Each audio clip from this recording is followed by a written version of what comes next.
Welcome to T-SAT. I'm Naresh, history faculty. ఈరోజు మనం ఈ వీడియోలో మౌర్య సామ్రాజ్యం గురించి నేర్చుకుందాము. భారతదేశ చరిత్రలో మొట్టమొదటి సామ్రాజ్యము మౌర్య సామ్రాజ్యము. రైట్, మనకి క్రీస్తు పూర్వం 6వ శతాబ్ద కాలంలో మగధ ఒక గొప్ప సామ్రాజ్యాల స్థాయికి చేరడం జరిగింది. ఆ మగధ రాజ్యంలో 3 వంశాలు ఉన్నాయని మనం ఆల్రెడీ గత వీడియోలో నేర్చుకున్నాము. హర్యాంకా వంశము, శిశునాగా వంశము, నందా వంశం అని చెప్పేసి ధననందను ఓడించేసి చంపివేసి చంద్రగుప్త మౌర్యుడు మౌర్య సామ్రాజ్యాన్ని ప్రారంభించినట్టుగా మనము చదువుకుంటా ఉన్నాము. రైట్, మన భారతదేశ చరిత్రలో ఒక సువిశాల సామ్రాజ్యాన్ని ఏర్పాటు చేసిన రాజ్యము, పూర్తి భారతదేశాన్ని సమైక్యం చేసి పరిపాలించిన రాజులు మౌర్యులు. పూర్తి భారతదేశాన్ని సమైక్యం చేయడం జరిగింది. రైట్, వీళ్ళు మగధ రాజధానిగా పరిపాలించారు. వీరి రాజధాని పాటలీపుత్రము. రైట్, మనకి మౌర్యుల కాలంలో ప్రముఖ విద్యా కేంద్రం వచ్చేసి తక్షశిల. రైట్, తక్షశిల ప్రపంచ చరిత్రలోనే అత్యంత పురాతనమైనటువంటి విశ్వవిద్యాలయం అంటే తక్షశిల విశ్వవిద్యాలయం. క్రీస్తు పూర్వం 8 లేదా 7వ శతాబ్ద కాలంలో ఈ తక్షశిల విశ్వవిద్యాలయం ప్రారంభమైంది. ఈ తక్షశిల విశ్వవిద్యాలయం అనేది ఒక లౌకిక విశ్వవిద్యాలయము. లౌకిక అని ఎందుకు అంటున్నామంటే ఏ మతం గురించి ఇందులో బోధించలేదు. వైదిక మతం గురించి కానీ, బౌద్ధ మతం గురించి కానీ, జైన మతం గురించి కానీ ఇక్కడ బోధించలేదు. మరి ఏం బోధించారయ్యా అంటే మ్యాథమెటిక్స్, రైట్, మెడిసిన్, అలాగే తత్వశాస్త్రము, రైట్, లౌకిక అంశాలు మాత్రమే, మతానికి సంబంధించి కాని అంశాలు మాత్రమే బోధించారు. ఇందులో అనేక గొప్ప గొప్ప వాళ్ళు చదువుకోవడం జరిగింది. కౌటిల్యుడు, రైట్, చరకుడు, పాణిని, వీళ్ళంతా కూడా ప్రధానంగా చదువుకోవడం జరిగింది. రైట్, రాజభాష ప్రాకృతము, ప్రధానమైన లిపి బ్రాహ్మీ లిపి. బ్రాహ్మీ లిపి చూసినట్లయితే ఎడమన ప్రారంభించి కుడికి రాస్తారు. ఎడమ నుండి కుడికి రాయడం జరుగుతుంది. ఈ యొక్క బ్రాహ్మీ లిపిలో అధికార భాష రాజభాష ప్రాకృత భాష. వీరి కాలంలో హిందూ, బౌద్ధ, జైన, అజీవక మతాలు ఆదరణలో ఉండేవి. మౌర్యులు క్షత్రియ కులస్తులని బౌద్ధ జైన గ్రంథాలు చెప్తా ఉన్నాయి. బౌద్ధ జైన మతాలకు చెందిన గ్రంథాలు తెలియజేస్తూ ఉన్నాయి. మౌర్యులు శూద్ర కులానికి చెందిన వారని పురాణాలు తెలియజేస్తున్నాయి. మౌర్యులు దక్షిణ భారతదేశంలోని చోళ, చేర, పాండ్య అనే రాజ్యాలను మినహాయించి పూర్తి భారతదేశాన్ని పరిపాలించడం జరిగింది. ఉత్తరాన కాశ్మీర్, దక్షిణాన కావేరీ నది, తూర్పున బెంగాల్, పశ్చిమాన ఆఫ్ఘనిస్తాన్ వరకు సువిశాల ప్రాంతాన్ని ఈ యొక్క మౌర్యులు అనేవాళ్ళు పరిపాలించడం జరిగింది. కావేరీ నది కింద చోళ, చేర, పాండ్య అనేటువంటి రాజ్యాలు ఉన్నాయి. చోళ, చేర, పాండ్య రాజ్యాలు ఉన్నాయి. రైట్, వీళ్ళ యొక్క చరిత్ర అధ్యయనానికి మనకు 4 రకాల ఆధారాలు ఉన్నాయి: శాసనాలు, నాణములు, గ్రంథాలు, పురాణాలు. మొదట శాసనాలు పరిశీలించినట్లయితే భారతదేశంలో మొదటిసారిగా శాసనాలను జారీ చేసింది మౌర్యులే. అశోకుడు జారీ చేశాడు. 14 శిలాశాసనాలను జారీ చేశాడు. 3 గుహ శాసనాలను జారీ చేశాడు. 7 స్తంభ శాసనాలను జారీ చేశాడు. 284 లఘు శాసనాలని అశోకుడు ఇవ్వడం జరిగింది. అశోకుడు ప్రధానముగా తన శాసనాలలో ప్రాకృత భాషను ఉపయోగించాడు. బ్రాహ్మీ లిపిని అత్యధికంగా ఉపయోగించాడు. ప్రాకృత భాష భారతదేశంలో అత్యంత పురాతనమైన లిపి ఉన్న భాష ప్రాకృత భాష. లిపి ఉన్న ప్రకారం అని చెప్పాలి. మాట్లాడే ప్రకారం అయితే సంస్కృతము, లిపి అభివృద్ధి చెందిన ప్రకారం అయితే ప్రాకృతం అని చెప్పాలి. ఈ మొట్టమొదటిసారిగా ప్రాకృత భాషకు బ్రాహ్మీ లిపి అభివృద్ధి చెందింది. అశోకుడు కూడా తన శాసనాలలో ప్రాకృత భాషని, బ్రాహ్మీ లిపిని ఉపయోగించడం జరిగింది. ఇక నాణ్యాల విషయంకి వచ్చినట్లయితే మౌర్యులు వెండి, ఫనం, రాగి, మషక అనే నాణ్యాలను ముద్రించడం జరిగింది. రైట్, గ్రంథాలు, స్వదేశీ గ్రంథాలు ఉన్నాయి, విదేశీ గ్రంథాలు ఉన్నాయి. ఈ రెండు వీటి ద్వారా మనకి మౌర్య చరిత్రకు ఉపయోగపడతాయి. అండ్ స్వదేశీ గ్రంథాలు మొదట చూసినట్లయితే అర్థశాస్త్రము. అర్థశాస్త్రాన్ని కౌటిల్యుడు రాశాడు. ఈ కౌటిల్యుడినే మనము కౌటిల్యుడి యొక్క అసలు పేరు విష్ణుగుప్తుడు. రైట్, పరిపాలన మరియు రాజనీతి శాస్త్రాన్ని ఇందులో వివరించడం జరిగింది. మనకి అర్థశాస్త్రము దేని గురించి వివరిస్తుంది అంటాడు, రాజనీతి శాస్త్రం అనేది మనం పర్ఫెక్ట్గా గుర్తుపెట్టుకోవాల్సి ఉంటుంది. ముద్రా రాక్షసం విశాఖదత్తుడు. రైట్, మౌర్యులు హీన జాతికి చెందిన వాళ్ళు అంటున్నాడు. ముద్రా రాక్షసము అనేది ఒక నాటకము. ఈ నాటకాన్ని విశాఖదత్తుడు రాయడం జరిగింది. రైట్, ధననందుడు కౌటిల్యుణ్ణి అవమానించడం జరిగింది. సో అవమానించినందుకు గాను ప్రతీకారం కింద కౌటిల్యుడు చంద్రగుప్త మౌర్యకు యుద్ధ విద్యలు నేర్పించి చంద్రగుప్తుడు మౌర్యుడి సహాయంతో హత్య చేయించడం జరిగింది అని చెప్పేసి తెలుస్తూ ఉంది. చంద్రగుప్త మౌర్యుడు ధనందుని చంపేసి మౌర్య సామ్రాజ్యాన్ని స్టార్ట్ చేసినట్టుగా ఈ ముద్రా రాక్షసంలో విశాఖదత్తుడు అనే వ్యక్తి రాయడం జరిగింది. హర్ష చరిత్ర బాణుడు రాశాడండి. మౌర్యుల పతనం గురించి రాయడం జరిగింది. రైట్, పుష్యమిత్ర శుంగ అనే బ్రాహ్మణ సైనిక అధికారి రైట్, ఈ యొక్క మౌర్యులు బౌద్ధ జైన మతాలకు ప్రాధాన్యత ఇవ్వడం వల్ల రైట్ వీటిని నాశనం చేస్తేనే బ్రాహ్మణులకి మళ్ళీ అధికారం వస్తుంది, మళ్ళీ యజ్ఞయాగాలు చేయడం అవుతుందని చెప్పేసి పుష్యమిత్ర శుంగుడు బృహదత అనే చిట్ట చివరి రాజును చంపేసినట్లుగా హర్ష చరిత్రలో బాణుడు రాయడం జరిగింది. ఇక రాజతరంగిణి కలహనుడు రాశాడండి. భారతదేశ చరిత్రలో మొట్టమొదటి చరిత్రకారుడు అంటే కలహన అంటాం. భారత చరిత్ర పితామహుడు కలహన అని చెప్తాము. భారతదేశంలో చరిత్ర కోసమే రాయబడినటువంటి మొదటి గ్రంథము రాజతరంగిణి. రైట్, ఇతని ప్రకారము అశోకుడు శ్రీనగర్ను నిర్మించాడు అని గుర్తుపెట్టుకోవాల్సి ఉంటుంది. రాజతరంగిణి కలహనుడు రాశాడు. ఇందులో రాజులు కాశ్మీర్ రాజుల చరిత్రని వివరించడం జరిగింది. కాశ్మీర్ రాజుల చరిత్ర. రైట్, రాజతరంగిణి తరంగాలుగా. రైట్, సింపుల్గా మనకు అర్థం కావాలి అంటే రాజుల యొక్క ప్రవాహమే రాజతరంగిణి. రాజతరంగిణి అంటే అర్థము రాజుల యొక్క ప్రవాహము. కాశ్మీర్ రాజుల చరిత్ర. కాశ్మీర్ పుట్టిన దగ్గర నుంచి ఇతను నివసించినంత వరకు 11వ శతాబ్దం వరకు కూడా ఈ సమాచారాన్ని రాశాడు. అశోకుడు మౌర్య వంశం చెందిన వ్యక్తి. శ్రీనగర్ సిటీ, ప్రస్తుత జమ్మూ కాశ్మీర్ రాజధాని శ్రీనగర్ అంటాం. ఆ శ్రీనగర్ నిర్మించింది అశోకుడే అని చెప్పేసి మనకు రాయడం జరిగింది. పరిశిష్టి పర్వన్ హేమచంద్ర సూరి. రైట్, ఇతను శ్వేతాంబర దిగంబర అనే మత శాఖల గురించి రాయడం జరిగింది. రైట్, హేమచంద్ర సూరి చంద్రగుప్త మౌర్యుడి గురించి అతను సల్లేఖనం చేసినట్టు గురించి ఈ యొక్క పరిశిష్టి పర్వన్ గ్రంథంలో రాయడం జరిగింది. ఇక నెక్స్ట్ విదేశీ గ్రంథాలు. ఇండికా మెగసనీస్. రైట్, చంద్రగుప్త మౌర్య కాలంలో భారతదేశానికి వచ్చాడు. భారతదేశంలోని వివిధ పరిస్థితుల గురించి యొక్క గ్రంథంలో వివరించడం జరిగింది. భారతదేశంలో అసలు కరువులు లేవు అన్నాడు. కానీ మనం జైన మతం చెప్పేటప్పుడు చెప్పుకున్నాం. రైట్, భద్రబాహు నాయకత్వంలో జైన సన్యాసులు కరువు వలన మగధను వదిలేసి దక్షిణ భారతదేశానికి వెళ్ళిపోయారు. దక్షిణ భారతదేశంలోని శ్రావణ బెలుగుల్లో శ్రీనివాసం ఉన్నారు. మరి ఇది కరువు లేకపోతే ఇలాగా? చంద్రగుప్త మౌర్యుడే భద్రబాహుతో పాటుగా వలస వెళ్ళాడు. సో ఇది కొద్దిగా కాంట్రవర్సీ. రైట్, హిందూ ఇక్కడ సొసైటీలో 7 కులాలు అన్నాడు. కానీ మనకు అప్పుడు ఉన్నవి 4. బ్రాహ్మణ, క్షత్రియ, వైశ్య, శూద్ర 4 ఉన్నాయి. కానీ ఈయన 7 అని చెప్పాడు. అలాగే మనకి వడ్డీ వ్యాపారం లేదు అన్నాడు.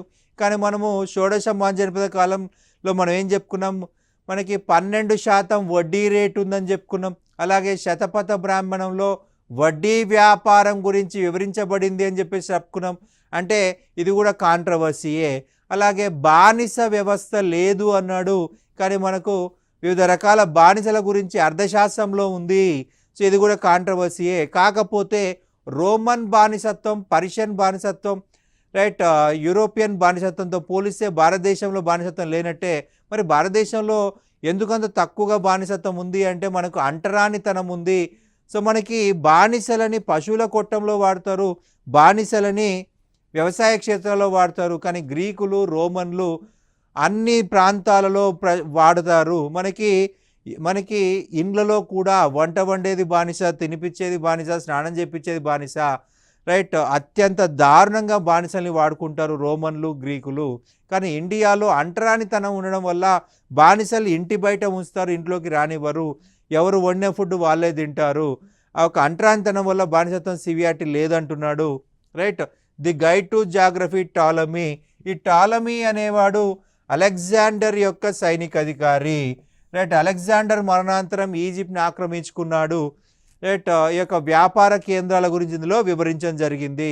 ప్లినీ ఇతను న్యాచురల్ హిస్టరీ గురించి రాయడం జరిగింది, రైట్? మౌర్యుల యొక్క సైన్యం గురించి వివరించడం జరిగింది. మౌర్యుల సైన్యము దాదాపు 2 లక్షల కాల్బలం, 30,000 గుర్రాలు, 8,000 రథాలు, 9,000 గజదళం ఉందని చెప్పేసి ప్లినీ న్యాచురల్ హిస్టరీలో చెప్పడం జరిగింది.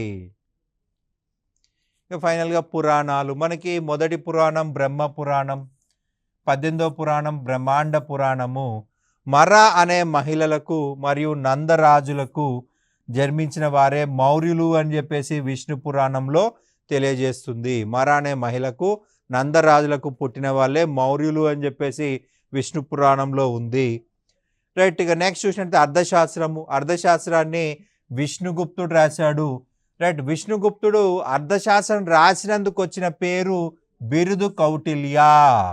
తన చతురతతో, తన టాలెంట్తో ధననందుని హత్య చేయించినందుకు గాను చాణుక్య అనే బిరుదు వచ్చింది. సో కౌటిల్యుడు అన్నా, చాణుక్యుడు అన్నా, విష్ణుగుప్తుడు అన్నా ఒకడే, వేరు వేరు కాదు.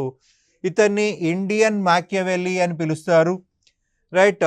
అర్థశాస్త్రం అనే గ్రంథంలో పరిపాలన గురించి, రాజనీతి గురించి రాశాడు. సో దీన్ని పరిపాలన గ్రంథం అనొచ్చు, రాజనీతి గ్రంథం కూడా అనొచ్చు. ఈ గ్రంథంలోని భాగాల సంఖ్య 15 భాగాలుగా అర్థశాస్త్రం రాయబడింది. ఇందులో ఉన్న చాప్టర్లు 189 చాప్టర్లుగా ఈ యొక్క అర్థశాస్త్రాన్ని రాయడం జరిగింది.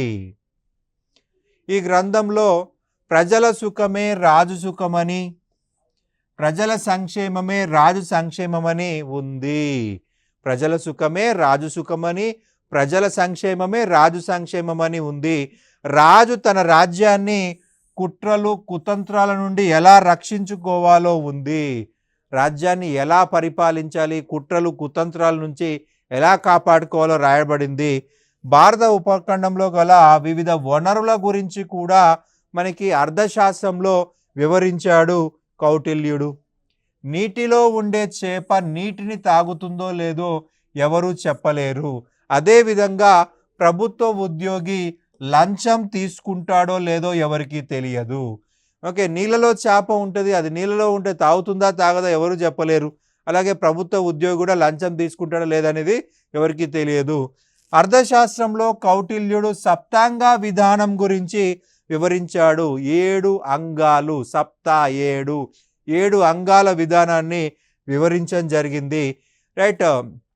ప్రతి రాజ్యానికి 7 లక్షణాలు ఉండాలి అంటాడు, 7 ముఖ్యమైన లక్షణాలు ఉండాలి అంటాడు, రైట్? అవి స్వామి అంటే రాజు, అమాత్య, జనపద, దుర్గ, కోశ, దండ మరియు మిత్ర.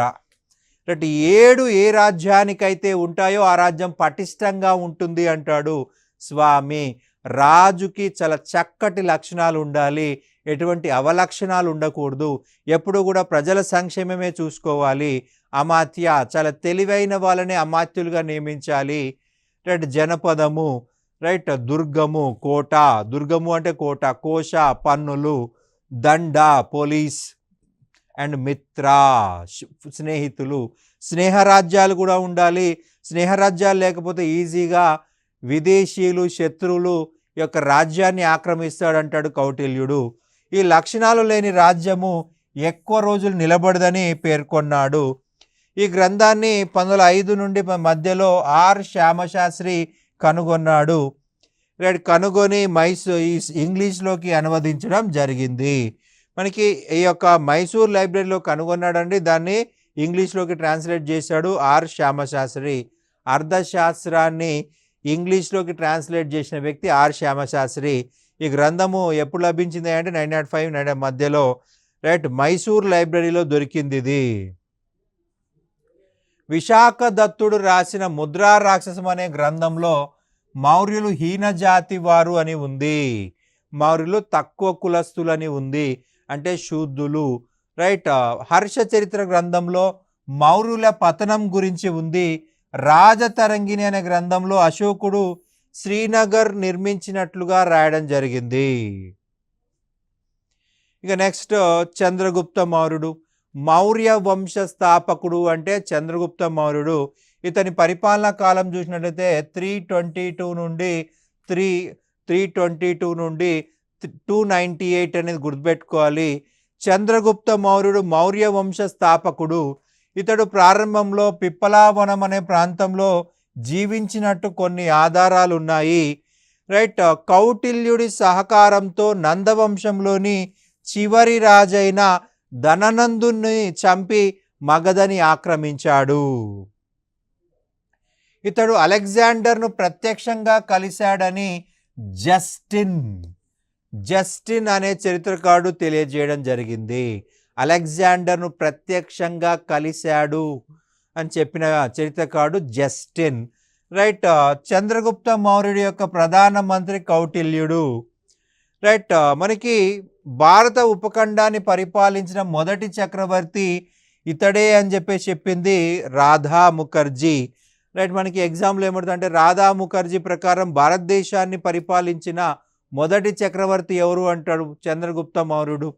లేదంటే భారత ఉపఖండాన్ని పరిపాలించిన మొదటి చక్రవర్తి అని చంద్రగుప్త మౌర్యుడిని పిలిచింది ఎవరు అంటారు, రాధా ముఖర్జీ. క్వశ్చన్ ఎలాగైనా తిప్పి అడిగే అవకాశం ఉంటుంది. రైట్. చంద్రగుప్త మౌర్యుడికి మహిళా అంగరక్షకులు ఉండేవారని స్ట్రాబో తెలియజేశాడు. అలెగ్జాండర్ సేనాని అయిన సెల్యూకస్ నికేటర్ చంద్రగుప్తుడి మధ్య యుద్ధం జరిగిందండి. రైట్. అలెగ్జాండర్ యొక్క కోరిక ఏంటంటే భారతదేశాన్ని ఆక్రమించాలి.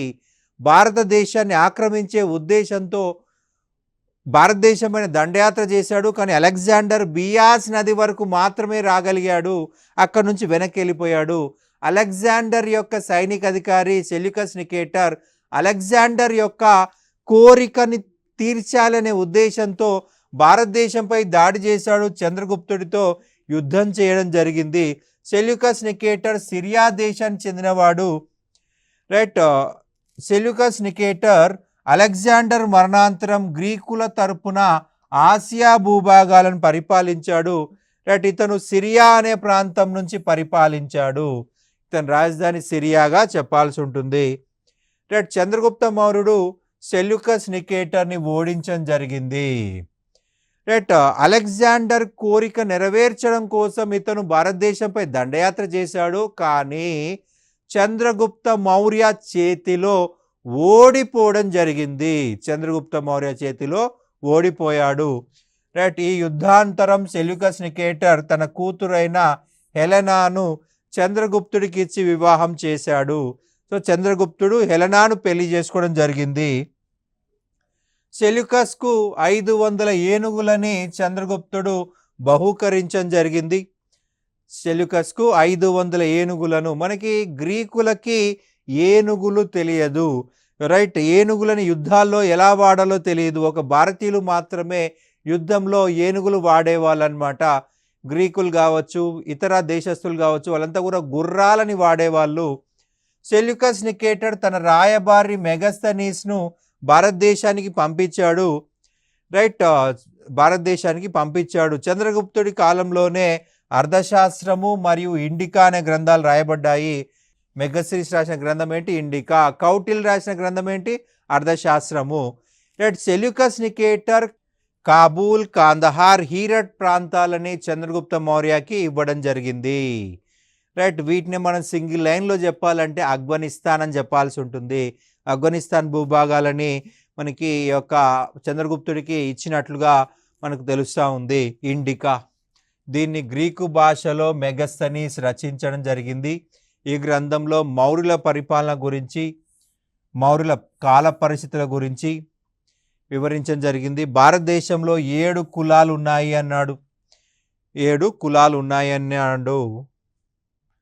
మనకి భారతదేశంలో ఎన్ని కులాలు ఉన్నాయి, జస్ట్ 4. బ్రాహ్మణ, క్షత్రియ, వైశ్య, శూద్ర. మరి ఈయనేమంటాడు 7 కులాలు. ఒక కాంట్రవర్సీ. పాటలీపుత్ర పరిపాలనకు 30 మంది సభ్యులతో కమిటీ ఉంది అని చెప్పేసి ఈ యొక్క గ్రంథంలో రాసుకున్నాడు. ఆంధ్రులకు 30 దుర్గాలు ఉన్నాయని చెప్పుకున్నాడు. రైట్, తెలుగు వారికి 30 దుర్గాలు ఉన్నాయన్నాడు. ఒక బలమైన సైన్యం ఉంది. ఈ బలమైన సైన్యం అనేది ఏ రోజైనా సునాయాసంగా ఉత్తర భారతదేశాన్ని ఆక్రమించగలదని చెప్పేసి చెప్పడం జరిగింది. అలాగే బానిసత్వము, కరువు కాటకాలు, దొంగతనము, వడ్డీ వ్యాపారము లేవు అని చెప్పేసి తెలియజేయడం జరిగింది. బానిసత్వం లేదు, కరువు కాటకాలు లేవు, దొంగతనం లేదు, వడ్డీ వ్యాపారం కూడా లేవు అని చెప్పేసి మెగస్తనీస్ తన గ్రంథంలో వివరించాడు. రైట్, అయితే స్ట్రాబో ఏమంటే మెగస్తనీస్ని అబద్ధాల కోరు అంటాడు. ఎందుకంటే కరువుని ఈ యొక్క స్ట్రాబో పరిశీలించాడు, వడ్డీ వ్యాపారం ఉంది, రైట్, దొంగతనాలు కూడా కనిపించాయి. సో కాబట్టి ఈయన చెప్పిందంతా అబద్ధమే అని చెప్పేసి కొద్దిగా ఎక్కువ చేసి చెప్పాడని చెప్పేసి అంటున్నాడు. చంద్రగుప్తుడి మౌర్యుడి కాలంలోనే మొదటి జైన సమావేశం జరిగింది. ఇతడు గుజరాత్లో సాగునీరు కోసమై సుదర్శన తటాకాన్ని నిర్మించాడు. గుజరాత్లో తాగు మరియు సాగునీటి సమస్య కోసము రైట్ సుదర్శన తటాకాన్ని నిర్మించాడు. సుదర్శన తటాకం గుజరాత్లోని గిర్నార్ కొండల్లో ఉంది. రైట్, ఇక్కడ ఉన్న నదులు వచ్చేసి సువర్ణరేఖ, పలాసిని అనే నదులు ఉన్నాయి. దీన్ని చంద్రగుప్తుడు మౌర్యుడి కాలంలోనే తవ్వకాలు జరిగింది. రైట్, పుష్యగుప్తుడు అనే వ్యక్తి గుజరాత్ ప్రాంతాన్ని చంద్రగుప్తుడి పేరు మీద పరిపాలించే గవర్నర్ అని చెప్పాలి. రైట్, చంద్రగుప్తుడు పర్మిషన్ మేరకు, చంద్రగుప్తుడి కోరిక మేరకు పుష్యగుప్తుడు కట్టాడు. ఇక్కడ రాజు పేరే చెప్పాలి, కింద అధికారి పేరు చెప్పకూడదు. చంద్రగుప్తుడు ఆదేశిస్తే నిర్మించిన వాడు పుష్యగుప్తుడు, గుజరాత్లో స్థానిక అధికారి అన్నమాట. రైట్, అశోకుడి కాలంలో కాలువల నిర్మాణం జరిగింది. రైట్, అశోకుడి కాలంలో ఈ యొక్క సుదర్శన తటాకానికి కాలువల నిర్మాణం జరిగింది. అయితే అశోకుడు ఎవరి ద్వారా తవ్వించాడయ్యా అంటే తుషస్పా అనే గ్రీకు అధికారితోటి మనకి ఇక్కడ కాలువలు తవ్వించడం జరిగింది. మనకి గుప్తుల కాలంలో స్కందగుప్తుడు కూడా మరమ్మతులు చేశాడండి. గుప్తుల కాలంలో స్కందగుప్తుడు కూడా మరమ్మతులు చేశాడు. రైట్, అతని తరపున స్కందగుప్తుని తరపున మరమ్మత్తు చేసింది చక్రపాలిత. రైట్, ఈ తటాకం గురించి తెలియజేసిన శిలాశాసనం జునాగఢ్ శాసనం లేదా గిర్నార్ శాసనము. ఈ గిర్నార్ శాసనాన్ని రుద్రదమనుడు సంస్కృతంలో జారీ చేశాడు లేదా వేయించాడు. భారతదేశ చరిత్రలో తొలి సంస్కృత శాసనము అంటే గిర్నార్ శాసనము లేదా జునాగఢ్ శాసనం అని చెప్పాలి. తొలి సంస్కృత శాసనము. మనకి ఇక్కడ సుదర్శన తటాకం గురించి ఇచ్చిన సమాచారం ఈ యొక్క శాసనంలో మెన్షన్ చేయడం జరిగింది. రైట్, మనకి రుద్రదమనుడు ఇతను గుజరాత్ మరియు మధ్యప్రదేశ్ ప్రాంతంలో పరిపాలించినటువంటి ఒక శకరాజుగా చెప్పాలి. ఈ యొక్క సుదర్శన తటాకాన్ని పునర్నిర్మించాడు, మరమ్మతులు చేపట్టాడు. సో దాని గురించి వివరిస్తూ చంద్రగుప్త మౌర్యుడు ప్రారంభించాడు. అలాగే అశోకుడు కాలువలు కట్టాడు అని చెప్పేసి రుద్రదమనుడు గిర్నార్ లేదా జునాగఢ్ శాసనంలో చెప్పడం జరిగింది. చంద్రగుప్త మౌర్యుడు గ్రీకు దేశంలోని శాండ్రకోటస్ అని పిలిచింది ప్లూటార్క్. చంద్రగుప్త మౌర్యుడిని శాండ్రకోటస్ అని చెప్పేసి పిలిచింది ప్లూటార్క్. చంద్రగుప్త మౌర్యుడు శాండ్రకొట్టప్ అని పిలిచింది అలెగ్జాండర్. ఇతడు క్రీస్తు పూర్వం 298లో కర్ణాటకలో శ్రావణ బెలగొల అనే ప్రాంతంలో సల్లేఖన వ్రతం ద్వారా మరణించాడు. రైట్, భద్రబాహుతో పాటుగా చంద్రగుప్త మౌర్యుడు కూడా దక్షిణ భారతదేశానికి వలస వెళ్ళి రైట్ శ్రావణ బెలగొలలో నివసించాడు. జైన మతం స్వీకరించాడు. రైట్, సల్లేఖన వ్రతం ద్వారా మరణించాడు. మనం గతంలో ఆల్రెడీ చెప్పుకున్నాం సల్లేఖనము, మరణించేంత వరకు కఠిన ఉపవాసం చేయడమే సల్లేఖనము. రైట్, ఈ యొక్క ప్రాంతాన్ని ప్రస్తుతం ఏమని పిలుస్తున్నాడు, చంద్రగిరి కొండలు లేదా చంద్రగిరి గుట్ట అని చెప్పేసి పిలుస్తున్నాము. చంద్రగిరి కొండలు. రైట్, చంద్రగుప్త మౌర్యుడు సల్లేఖనం చేశాడు కాబట్టి ఆ ప్రాంతాన్ని చంద్రగిరి కొండ అన్నారు లేదా చంద్రగిరి గుట్ట అన్నారు. రైట్, భద్రబాహు అనే జైన మత గురువు వలన జైన మతంలోకి మారి మరణించాడని పరిశిష్టి పర్వన్ గ్రంథం తెలియజేస్తుంది. ఇక్కడ మనకి ఈ గ్రంథం గుర్తుపెట్టుకోవాలి. పరిశిష్టి పర్వన్ అనే గ్రంథము ప్రకారము భద్రబాహు అనే జైన మత గురువు వలన జైన మతంలోకి మారి రైట్ సల్లేఖనం చేసి చనిపోయాడు అని చెప్పి చెప్తా ఉన్నాము. ఈ పరిశిష్టి పర్వన్ గ్రంథం రాసింది ఎవరండి? మనం ఆల్రెడీ చెప్పుకున్నాం ఈ యొక్క చాప్టర్ ప్రారంభంలో. పరిశిష్టి పర్వన్ రైట్ మనకు రాసింది హేమచంద్ర సూరి. మరి ఒకసారి హేమచంద్ర సూరి అని గుర్తుపెట్టుకోవాలి. ఇందులో చంద్రగుప్త మౌర్యుడు కూడా సల్లేఖనం చేసి మరణించాడని రాసింది. నెక్స్ట్ బిందుసార. రైట్, 298 నుంచి 272 వరకు పరిపాలించడం జరిగింది. బిందుసార అసలు పేరు సింహసేన. రైట్, బిరుదు అమిత్రాగాత. బిరుదు వచ్చేసి అమిత్రాగాత. మిత్ర అంటే స్నేహితుడు, అమిత్ర అంటే శత్రువు. మిత్ర ఫ్రెండ్, అమిత్ర ఎనిమి.